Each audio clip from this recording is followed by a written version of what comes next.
अ, आज हम लोगों ने मार्क्सवादी कम्युनिस्ट पार्टी और वामपंथी दलों की ओर से 7 अक्टूबर 2024 को पूरे देश में इजराइल द्वारा जो हमले किए जा रहे हैं गाज़ा पट्टी और फ़िलिस्तीन और लेबनान पर, उसके खिलाफ माननीय राष्ट्रपति महोदया के नाम जिला कलेक्टर राजीव द्विवेदी को ज्ञापन दिया है और ये मांग करी है कि वहाँ पर तत्काल जो हमारी एक गुटनिरपेक्षता की नीति रही है भारत की नेहरू जी के ज़माने से, उसको लागू कर शांति और भाईचारा बनाए रखने के लिए अपना प्रयास करे, अपनी नीति बनाए भारत। दरअसल हम सभी लोग जानते हैं कि पिछले 1 साल से लगातार इजराइल जो है वो युद्ध के मैदान में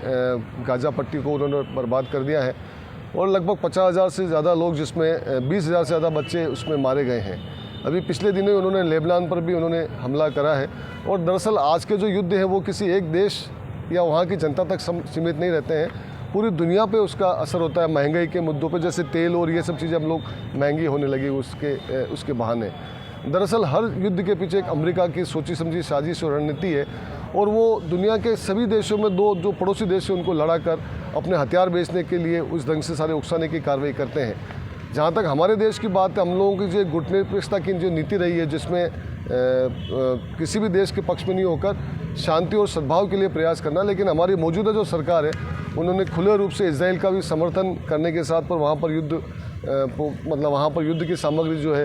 भेजने का उन्होंने काम किया, जिसको एक अलग बात है फ्रांस में उसको जाते हुए युद्धपोतों को रोका है। तो हम लोग यही कहना चाहते हैं कि ये जो आज 20 लाख से ज़्यादा लोग जो है वहाँ पर विस्थापित हो चुके हैं फ़िलिस्तीन के, और कोई भी अगर मामला है तो वहाँ पर उसको शांति से निपटाना चाहिए। हम लोग ये भी जानते हैं कि इजराइल में जो वहाँ के राष्ट्रपति नेतन्याहू, उनके खिलाफ भ्रष्टाचार के आरोप हैं और वहाँ पर भी, जैसे हमारे देश में भी होता है, उन मुद्दों से ध्यान भटकाने के लिए वहाँ की जनता को युद्ध के मैदान में पहुँचा दिया जाता है और किसी भी देश की जनता युद्ध के पक्ष में नहीं होती और जिसके परिवार का कोई भी जाता है वो समझ सकता है कि युद्ध की विभीषिका क्या होती है। इसलिए हम लोग यही मांग कर रहे हैं कि तत्काल वहाँ पर शांति बहाल करने की हमारी जो नीति है देश की, उसको लागू करे। हमारे देश की सरकार भी तत्काल उस भावना के साथ काम करे और ये जो हमले हैं उनको रोकने का काम करे। इसी बात को लेकर हम लोग यहाँ इकट्ठे हो गए हैं। नमस्कार। जैसा कि राजेश जी ने बताया है, तो हमारे देश की जो विदेश नीति है वो भी शांतिपूर्ण होनी चाहिए। और जैसा कि अभी सिर्फ हम इजराइल की बात नहीं करें, इजराइल और गाज़ा है, तो इजराइल की भी काफ़ी आबादी अब जो है वो टेंटों में रहने को मजबूर हो गई है,